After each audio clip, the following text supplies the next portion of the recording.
was our ambassador, Chris Stevens, as well as Foreign Service Officer Sean Smith. We are still notifying the families of the others who were killed.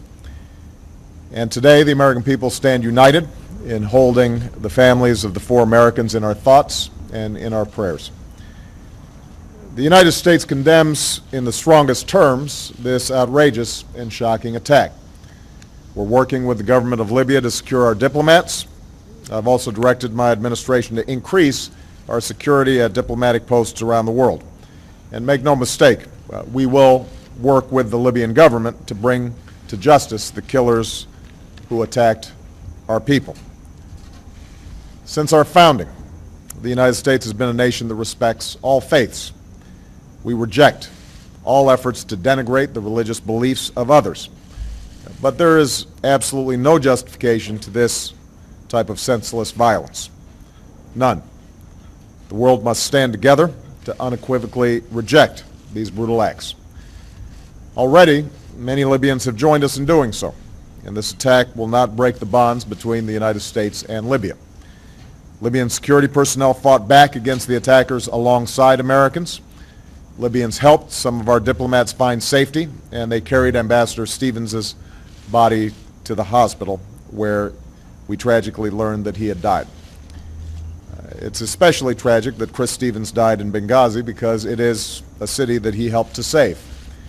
At the height of the Libyan revolution, Chris led our diplomatic post in Benghazi. With characteristic skill, courage, and resolve, he built partnerships with Libyan revolutionaries and helped them as they planned to build a new Libya.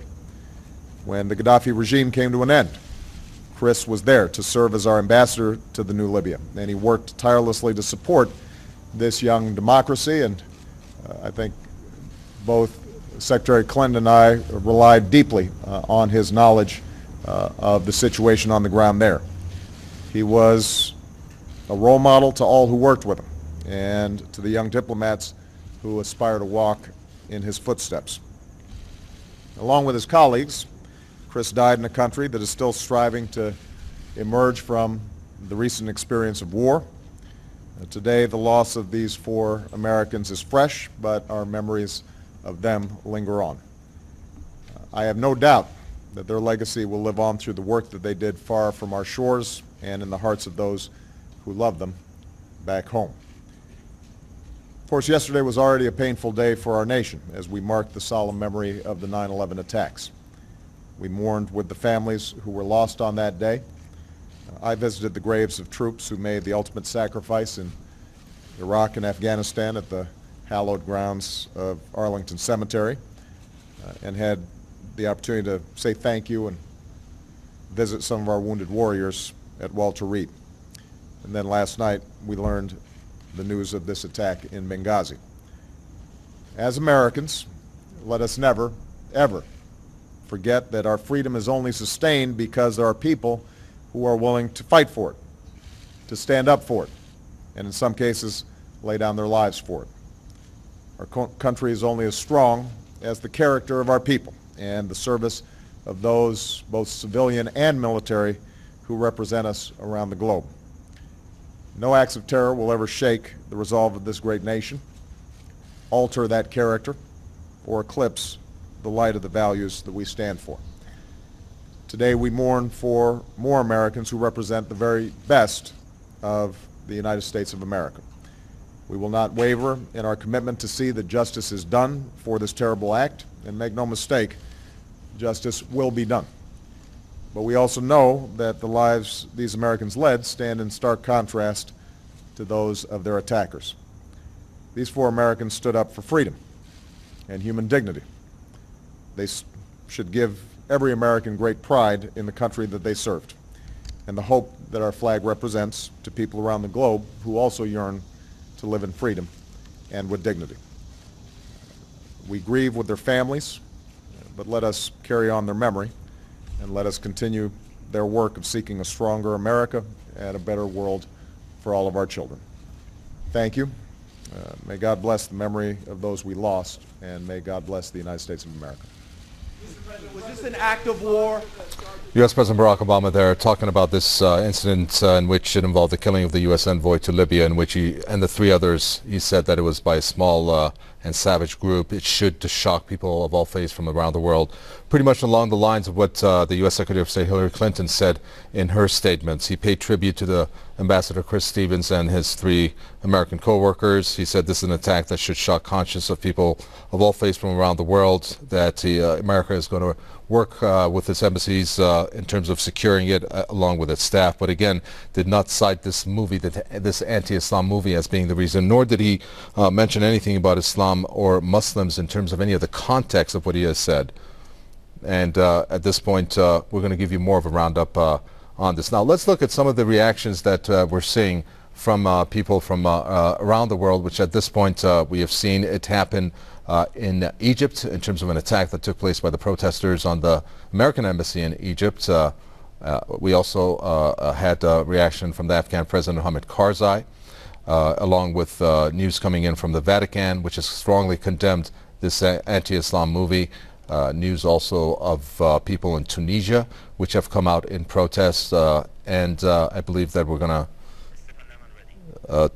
to see also more reactions to come through.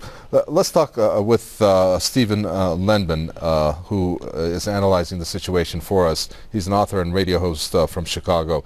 Stephen Lenman, it's very interesting what the U.S. President and what Hillary Clinton, the Secretary of State, did not say.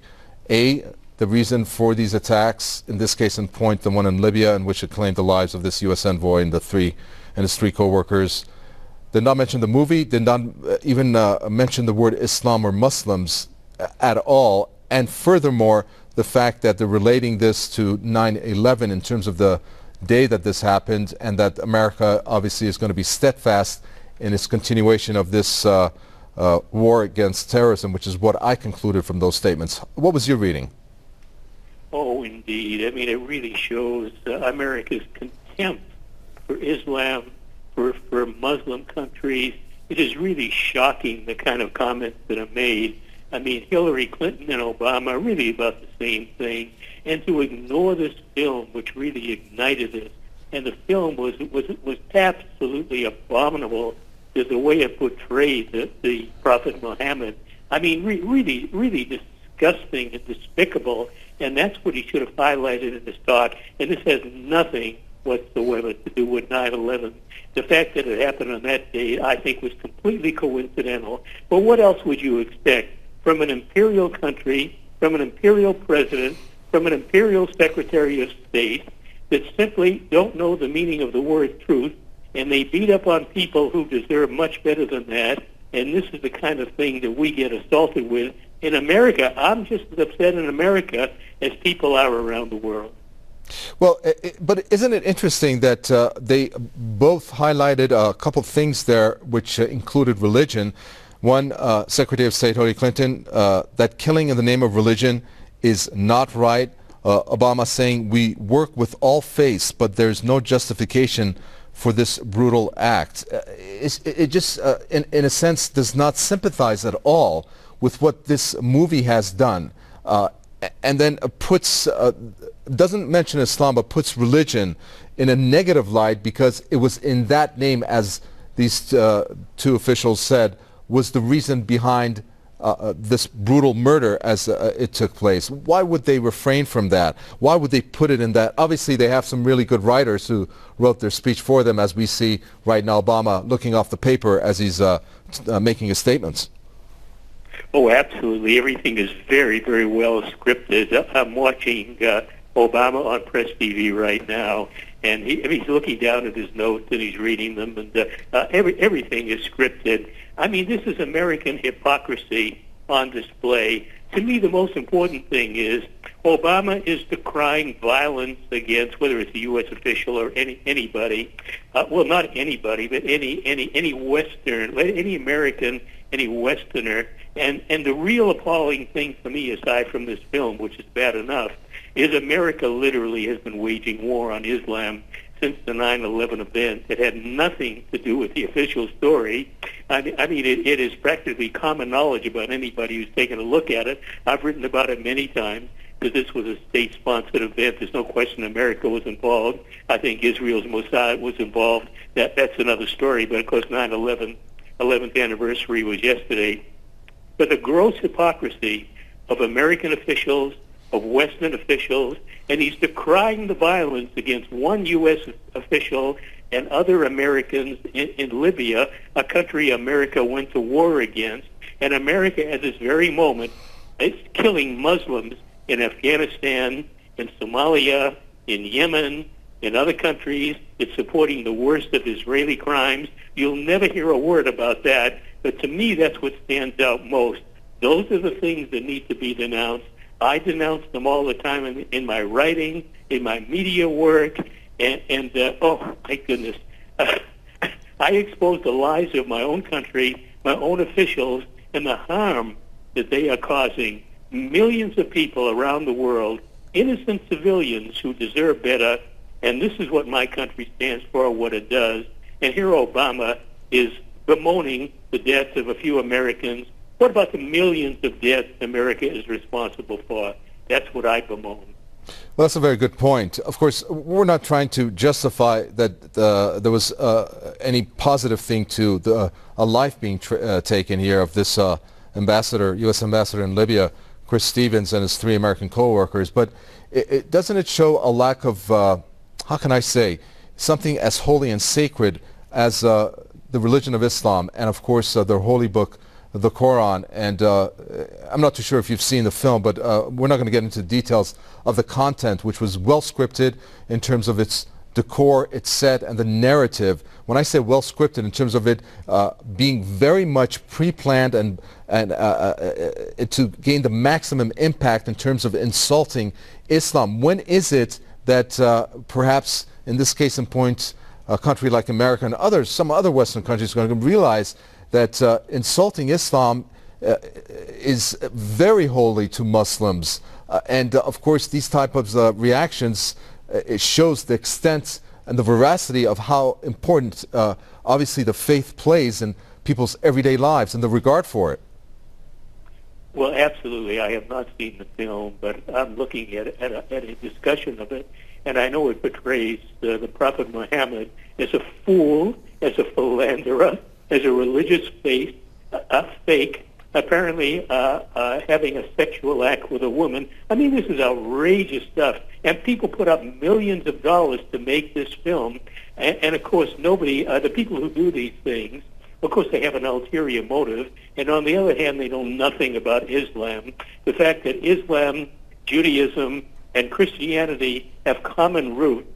And this also reminds me of the incident in Afghanistan. And I think there was more than one incident.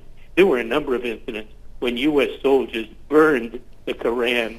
They urinated on the Quran. And I suspect that there were many more incidents we never heard about. And soldiers are indoctrinated to hate the enemy, and the enemy happens to be of the Muslim faith. And again, since 9/11, America literally has waged war on Islam. I have written a number of articles about it. It's gone on across Europe. We've seen hideous acts take place across Europe, in the UK, and other European countries.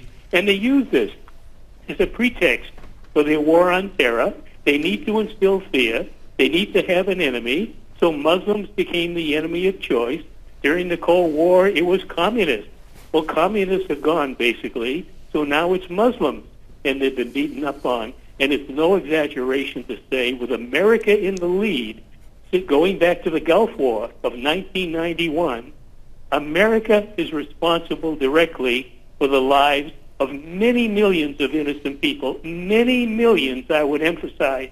The sanctions alone in Iraq killed at least 1.5 million, maybe more, Iraqis. These were innocent men, women, and children.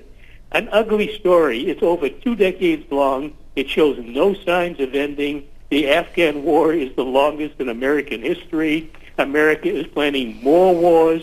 Where does this end? How many more millions of corpses will America tolerate, will Americans tolerate, before they say no more and they want an end to this? And I bemoan the death of any innocent person, whether it's an American or anyone else, but they're all equally important to me. I show no favoritism.